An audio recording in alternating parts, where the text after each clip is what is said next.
Please enjoy this original recording of the Mini Bible College, also known as MBC, hosted by the author himself, Pastor Dick Woodward, in the 1980s.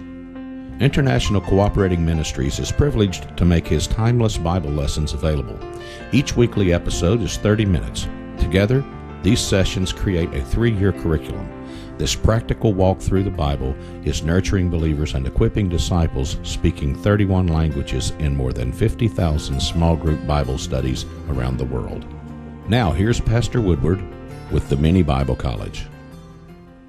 In the Old Testament, there are 4 major deliverances of the people of God, the Old Testament Hebrew people. The first is that which comes through Joseph. He saves them from extinction through starvation and famine. And then the second comes in the book of Exodus through Moses when they're delivered from the tyranny and the slavery there in Egypt. And the third comes during the Babylonian captivity through the return from captivity, and that's led by men like Ezra and Nehemiah. And the fourth comes in the book of Esther. The book of Esther will bring to a conclusion our consideration of the historical books. We began with the book of Joshua, and now we have come to the 12th of the historical books, the book of Esther. The book of Esther is one of 2 books in the Bible that bears the name of a woman. The book of Ruth also bears the name of a woman, and then this book of Esther. Both of these books are stories of women with beautiful characters who are used greatly in the work of God. The book of Ruth tells us about a Gentile woman who married a Jew, a Hebrew man, and through that woman, and through being part of the genealogy of Jesus Christ, she was part of the coming into the world of the Messiah.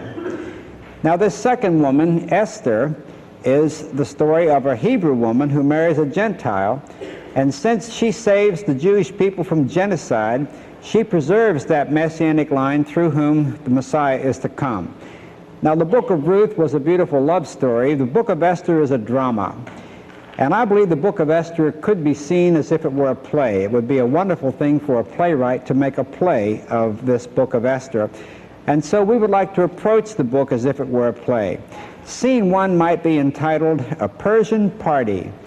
The setting for this party has to do with, of course, Media Persia, which has conquered Babylon, the 127 provinces of Media Persia. That's the setting for this Persian party. And the central character in this party is a queen who gets fired. Her name is Queen Vashti. Now, her husband is actually Xerxes. If you're into ancient history, he's called Ahasuerus in the King James Scripture. This is about 482 BC. Now, during the time of Queen Vashti, there's a celebration that lasts 6 months. You may think that you are into parties or the party scene, but you just probably haven't come close to these Persian parties. This party lasted 6 months and then a week. And there was only one restriction the whole time, and that was that no one had to drink more than they wanted to drink. Now, the queen entertained the women separately, and she must have felt that the time was right for the women's lib movement, but she was about 25 centuries before her time.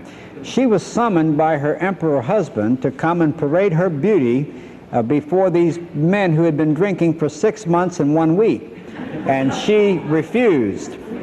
And you might understand why she refused. So we have this in scene 1, the termination of Queen Vashti. A man named Memucan, who spoke for the Council of 7, which was the way Persia was governed, put this into the record. Queen Vashti has wronged not only the king, but every official and citizen of the empire. For women everywhere will begin to disobey their husbands when they learn what the queen has done. And before this day is out, the wife of every one of us officials throughout the entire empire will hear what the queen did and will start talking to us the same way. And there will be contempt and anger throughout the realm. He's writing to the emperor now, and he says, we suggest that subject to your agreement, you issue a royal edict, a law of the Medes and Persians that can never be changed, that Queen Vashti be forever banished from your presence, and that you choose another queen more worthy than she.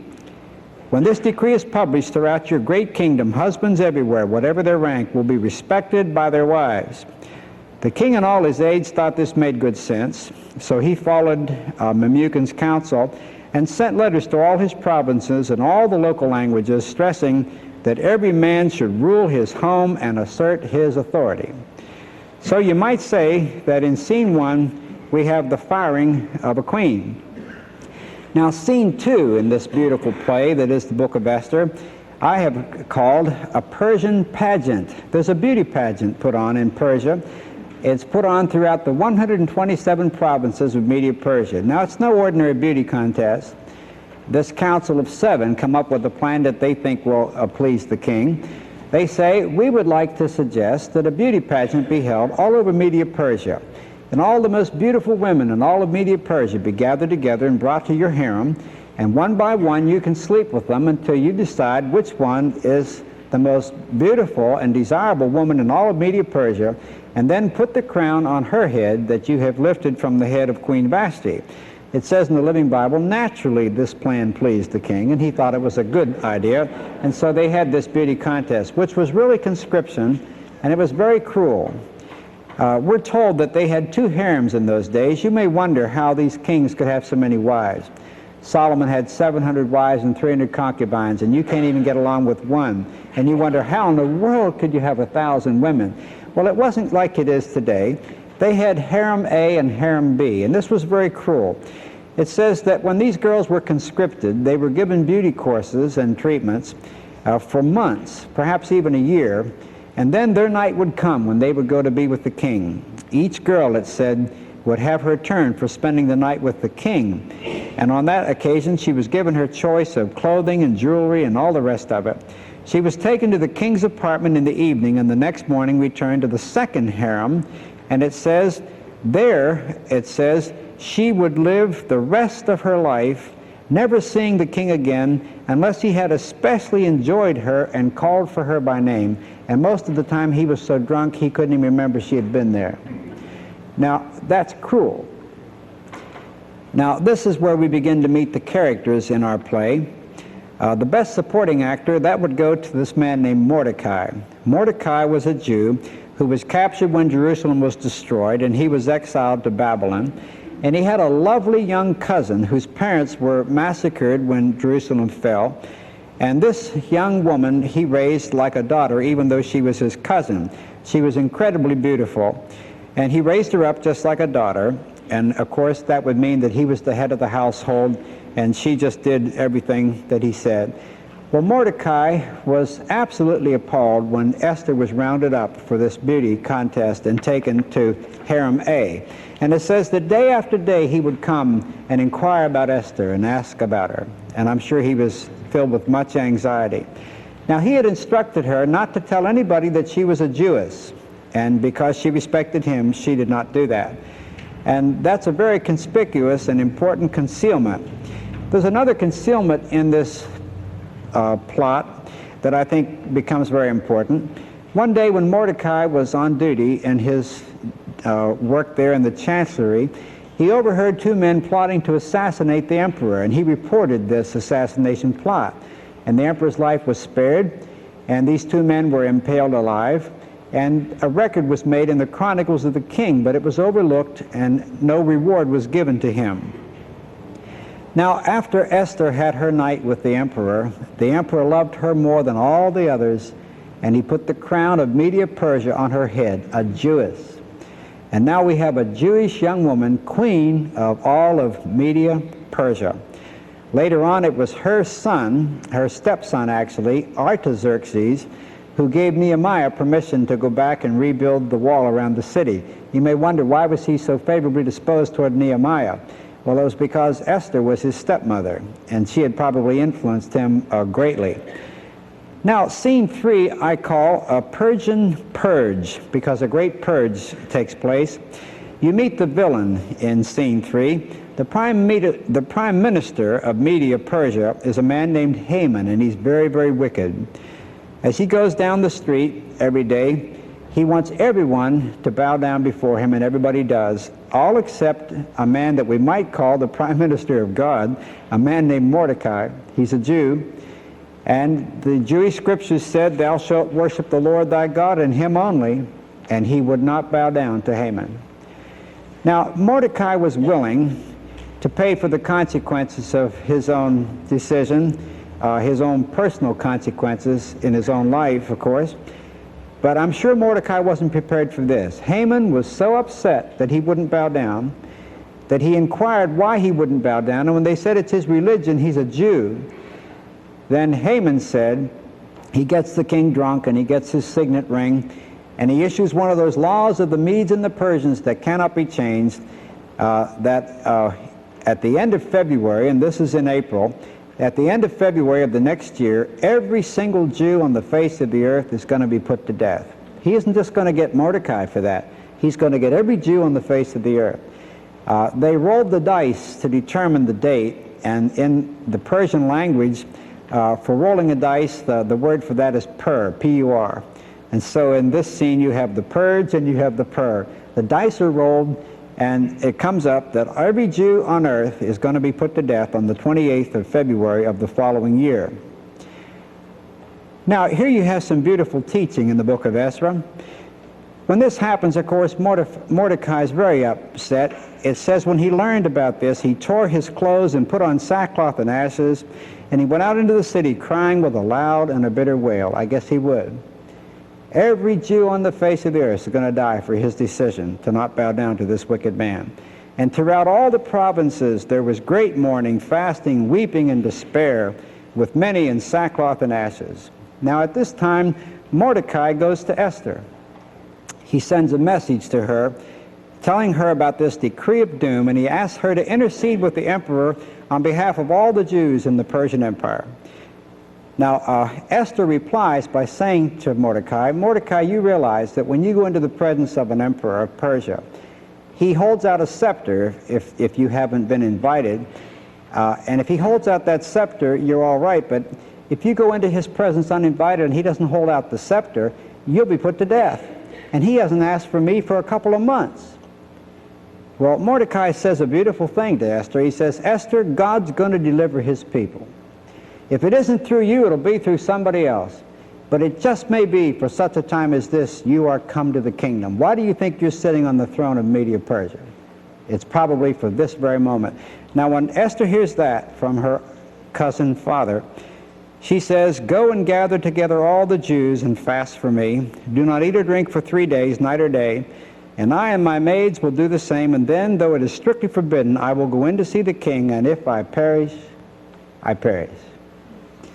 I think that's beautiful. That shows you the greatness of Esther.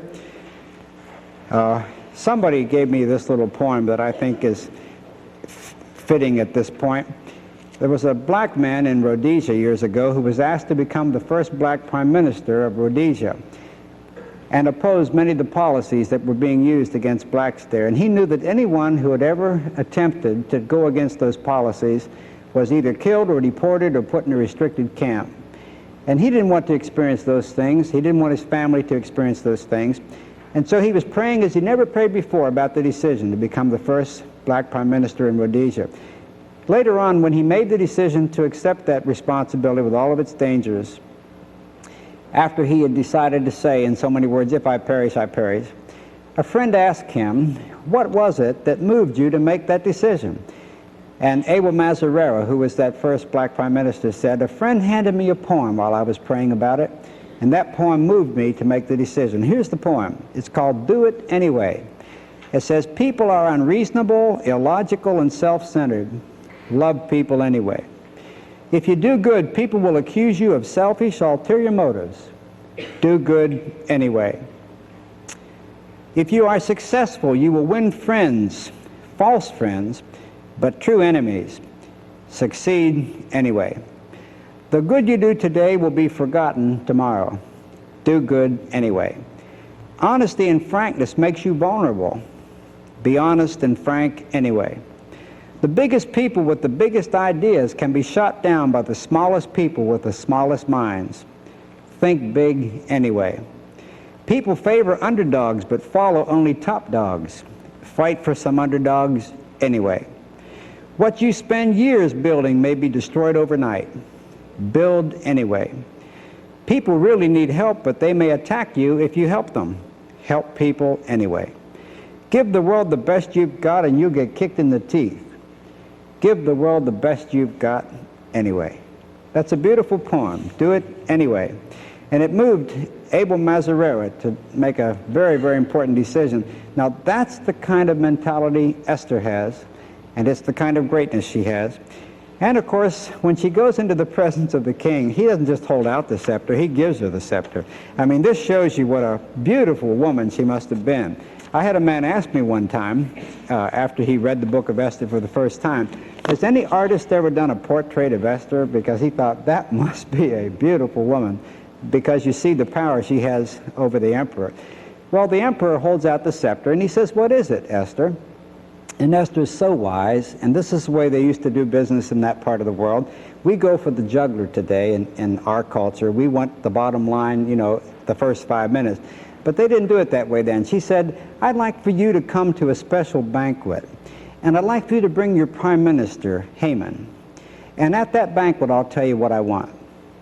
And so the king, you know, since he loves her very much, obviously, he says, "I'll be happy to." So he sends an invitation to Haman. "You've been asked to a banquet with the queen and the king." And Haman is so delighted, he goes home and he boasts to his friends when he gets home, "Do you know that I've been asked to have dinner with the emperor and the queen? Just me. Just the emperor and the queen and me. That's all that's going to be there, just the three of us." But then he said, because on the way home Mordecai still wouldn't bow down to him, he said, "All this power I have and all this status, it's like nothing as long as that Jew won't bow down to me, Mordecai."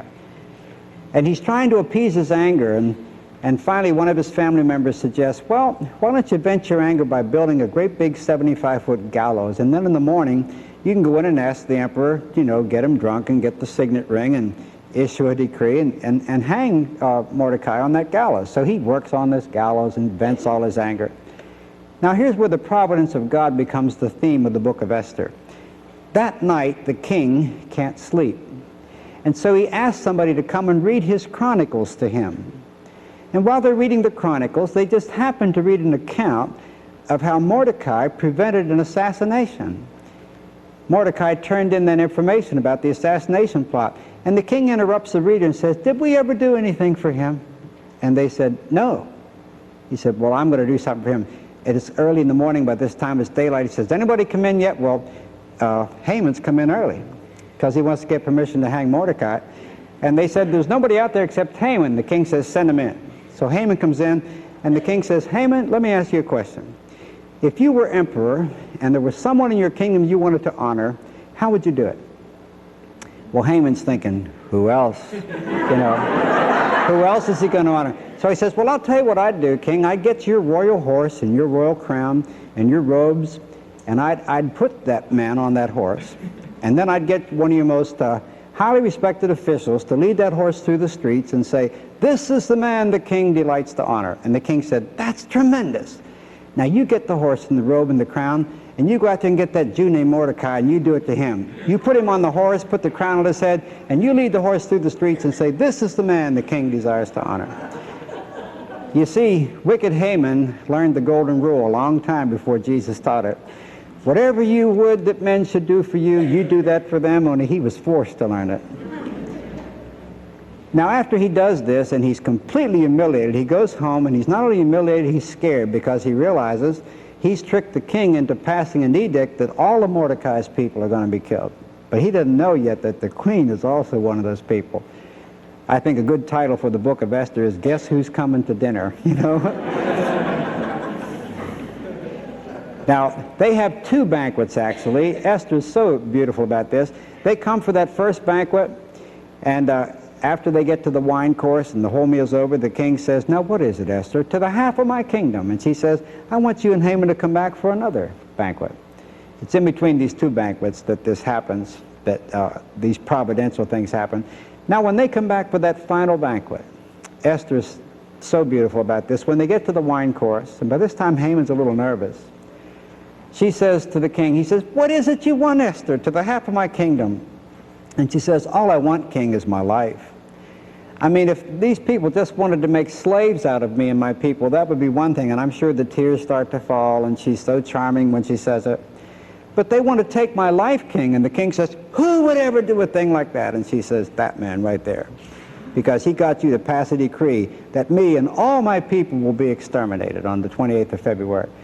Well, Haman knows that he's had it, so they're eating on couches, reclining. The king is so furious, he gets up and walks away from the table, and Haman falls down at the couch where Esther is, and he's pleading for his life. And the king comes in and he says, will he rape the queen? Is that what he's going to do now? And he's just so furious. He says, what can I do to him? And one of the soldiers says, well, he's been working all night on the gallows to hang Mordecai. The king says, hang him on it. Take him out and hang him on it. So they hang him on it.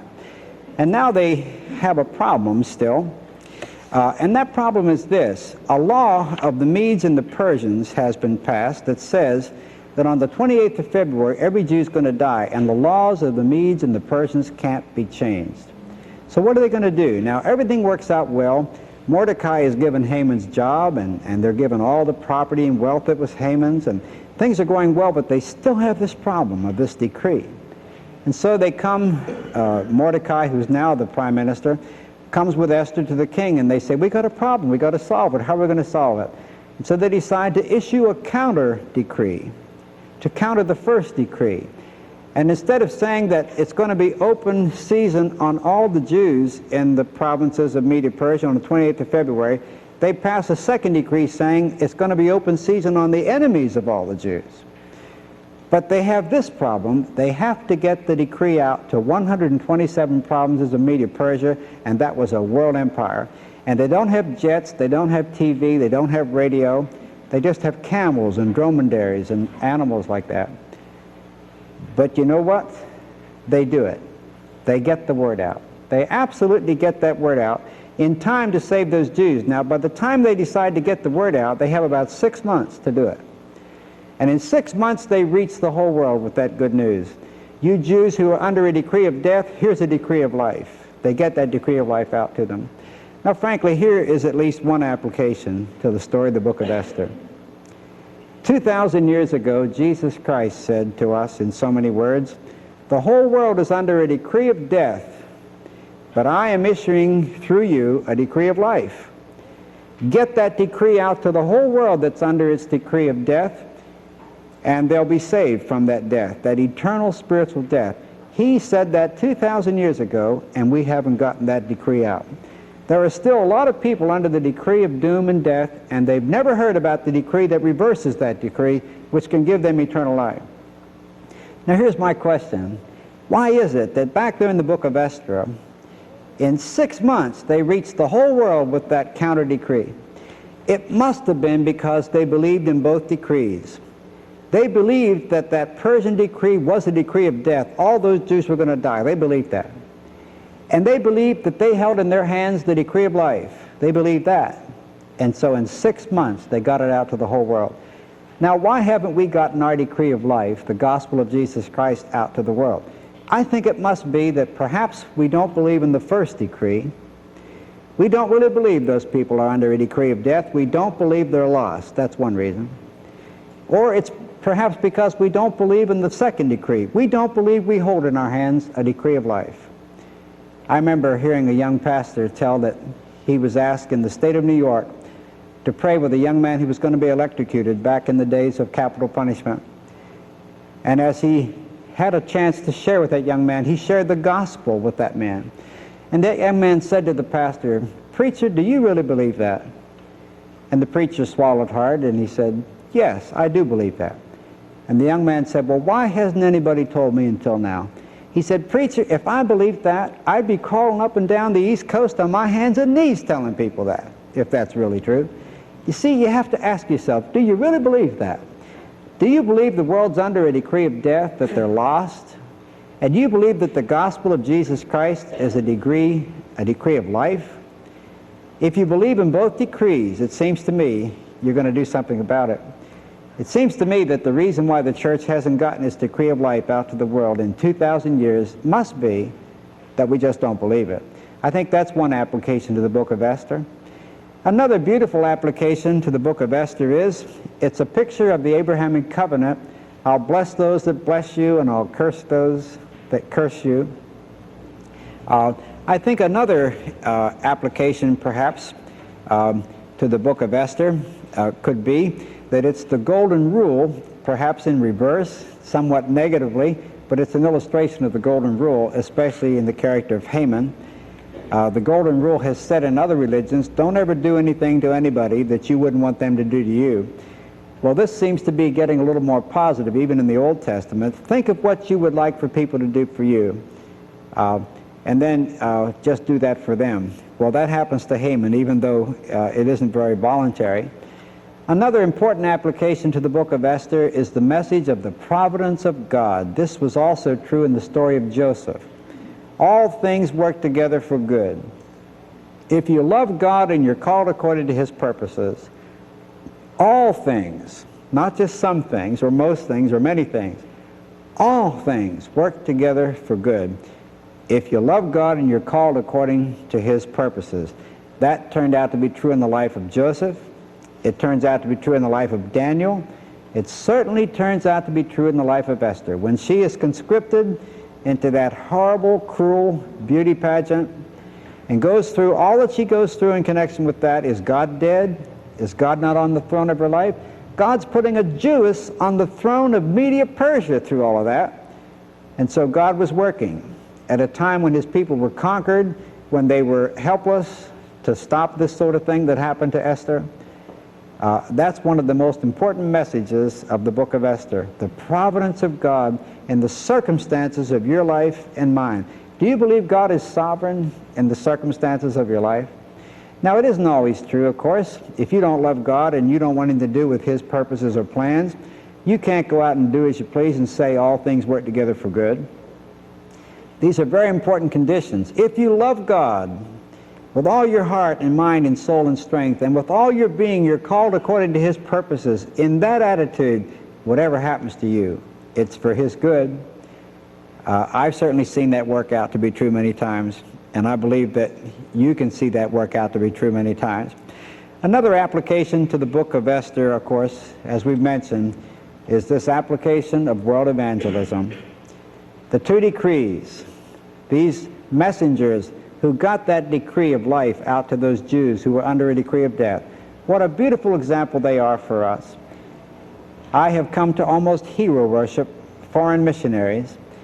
I find that many foreign missionaries who are out there in some of the most God-forsaken corners of this world are out there because they believe, first, that the world is under a decree of death, and they believe that they hold in their hands a decree of life. That's why they go, and that's why they stay there. Enabled by the Holy Spirit, called by the Holy Spirit, directed by the Holy Spirit. That's what motivates them to go, and that's what motivates them to stay. And my challenge to you is, do you believe it? Do you believe in the decree of death? And do you believe in a decree of life? That's the message of the book of Esther.